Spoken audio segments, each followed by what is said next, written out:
Alors, tu vois, ces bocaux à côté de moi, c'est mon kéfir, mon kombucha, mes légumes lacto et mon kéfir de lait. Il y a quelques années, si on m'avait dit que je ferais de la fermentation à la maison, jamais je n'aurais cru ça possible parce que ça me faisait peur. J'avais peur de rater une étape, de faire quelque chose de mal et d'empoisonner ma famille, que tout le monde tombe malade le lendemain. Alors qu'est-ce que j'ai fait ? J'ai pris un cours de fermentation pour débloquer tout ça et ce que j'ai appris, c'est que c'est d'une simplicité déconcertante, vraiment.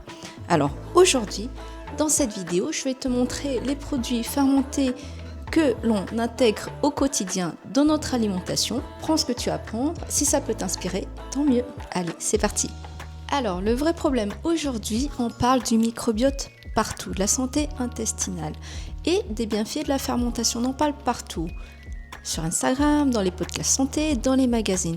Tout le monde te dit qu'il faut consommer des produits fermentés. Le kéfir, le kombucha, le levain, c'est à la mode en ce moment. Et ça peut paraître un peu épuisant, tout ça, tout ce flux d'informations. Alors aujourd'hui, je vais te montrer que c'est pas aussi compliqué que ça, que tu peux essayer d'adapter ça à ta vie de maman, à ta vie quotidienne, tout simplement. Et surtout d'y aller pas à pas, petit à petit. Tu n'es pas obligé de tout faire en même temps. Et je vais te montrer que ce n'est pas aussi compliqué que ça. Bien sûr, tu y vas à ton rythme, selon ton énergie, ta configuration familiale, tes priorités. Alors, le microbiote, c'est quoi exactement ? En termes très simples, c'est l'ensemble des micro-organismes qui sont dans tes intestins. Donc, c'est des milliards de levures, de bactéries, de champignons qui cohabitent et forment ta flore intestinale. Ton système immunitaire, le microbiote a son rôle à jouer. Ta digestion, le microbiote. Ton humeur, ton énergie, ta peau, le microbiote a son mot à dire. Et le problème aujourd'hui avec notre alimentation ultra transformée et moderne, c'est qu'elle est trop riche en sel, en sucre et pauvre en fibres. Et tout ça fait que notre flore intestinale, elle s'est de moins en moins diversifiée. On a une flore intestinale moins diversifiée que nos grands-mères.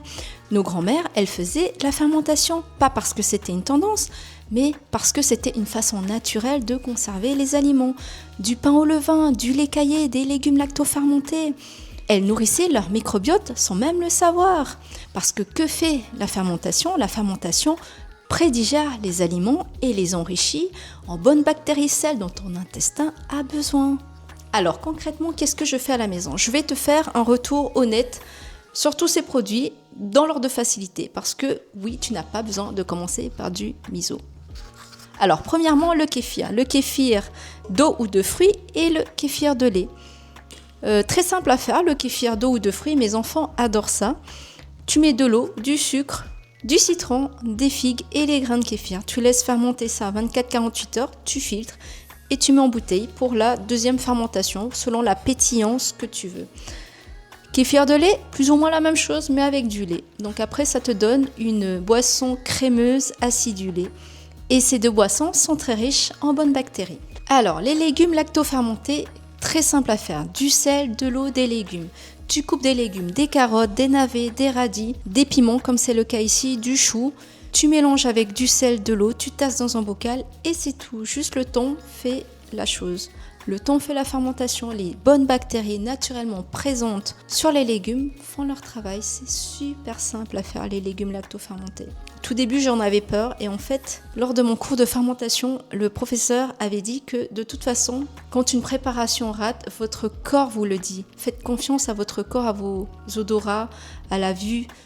Tout de suite, votre corps vous dira que l'aliment en question n'est pas consommable si la fermentation a raté, mais il y a très peu de chances de le rater si on prend les bonnes, si on respecte les principes de base. Donc là, j'avais fait un mélange de légumes avec du curcuma doux, la couleur jaune, un mélange de piment ralapeño et des carottes lacto-fermentées avec du soja, de la sauce soja. Il y a également, j'ai suivi également un cours de fermentation à la coréenne et donc on a fait du kimchi maison. Moi, j'adore ça. Et en fait, c'est vrai que quand le professeur nous a raconté l'histoire du kimchi, les Coréens, pour eux, c'est vraiment une base de leur alimentation. Et il expliquait que, étant donné tous les effets bénéfiques des aliments fermentés sur la santé intestinale et du coup sur la santé en général, c'est pour ça que les Coréens ont ce besoin, vraiment c'est viscéral, ce besoin de consommer du kimchi quasiment tous les jours. Et je pense que je comprends ça, parce que moi j'adore le kimchi. Alors c'est juste que c'est piquant. Moi j'adore quand il est piquant, très pimenté. Les enfants, ça passe un peu moins le piment, donc ils sont un peu moins fans. C'est vrai que les enfants ont un peu plus de mal avec les légumes lacto-fermentés, ce côté un peu acide qui moi ne me dérange pas. Autant les enfants n'ont pas de mal du tout avec le kéfir de fruits, autant les légumes lacto, ils ont un peu plus de mal. Alors, troisième produit, on a le kombucha, boisson fermentée. Le kombucha, un peu plus compliqué à faire, je trouve. Enfin, moi, je l'ai raté quelques fois avant d'y arriver. Donc là, on a besoin de thé, de sucre et d'un SCOBY. Le SCOBY, c'est le disque gélatineux que l'on voit à la surface là. Alors pour être honnête, au tout début ça fait bizarre quand on le manipule, mais au final on s'y habitue. Donc on mélange tout ça, quelques jours de patience et on obtient une boisson pétillante, légèrement vinaigrée selon le temps qu'on laisse fermenter. Et pareil, deuxième fermentation en bouteille selon la pétillance que l'on veut. Donc ça c'était pour le kombucha. Alors dernier aliment qu'on consomme beaucoup, du miso. Ce miso date de l'année dernière, fin mai de l'année dernière. Je l'avais réalisé lors d'un cours de fermentation japonais et je pense que ça sera le dernier. Au début, j'ai voulu me mettre à faire moi-même mon miso et après avoir vu toutes les étapes et le temps que cela prenait et la quantité de miso que l'on consomme, je me suis dit que j'allais en acheter et pas le faire finalement moi-même. Mais prendre du miso de qualité quand j'en achète, du miso non pasteurisé, de bonne qualité, super important. Donc le miso, c'est quoi ? C'est des graines de soja qui ont été cuites, réduites en bouillie, puis mettre à fermenter avec du sel et du koji. Donc c'est un aliment pilier de la cuisine japonaise et ça donne un goût exceptionnel aux différents plats. Alors, nous, on en consomme depuis l'année dernière, depuis que j'ai suivi ce cours de fermentation japonais. Souvent cet hiver, j'ai fait de la soupe miso pour les enfants. On en avait souvent plusieurs fois par semaine. De la soupe miso avec des algues, pas de tofu parce que mon mari n'en mange pas. Aussi, mes enfants et moi, nous consommons du miso dans des ramen. En fait, avant j'achetais les ramen industriels, oui, honte à moi, mais voilà, c'est notre petit péché mignon, c'est mon petit péché mignon. J'adore ça, les ramen industriels.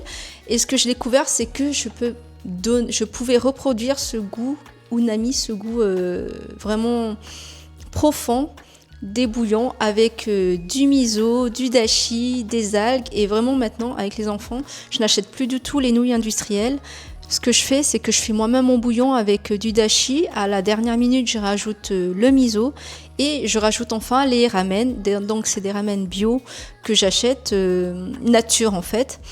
Et donc, au final, il n'y a pas d'ingrédients artificiels, de conservateurs, de glutamate. Il n'y a plus tout ça. Les enfants adorent et moi aussi. Donc, vraiment, c'est une très, très, très belle découverte, ce miso. Les utilisations que l'on peut en faire en cuisine.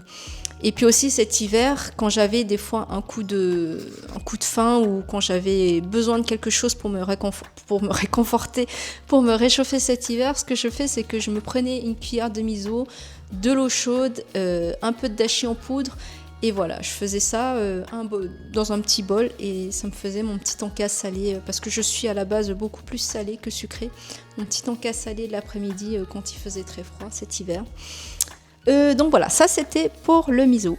Je pense que le miso, vu comment on en consomme, ça vaut pas le coup pour moi de le faire moi-même et d'attendre. Non. Je préfère me concentrer sur les autres aliments.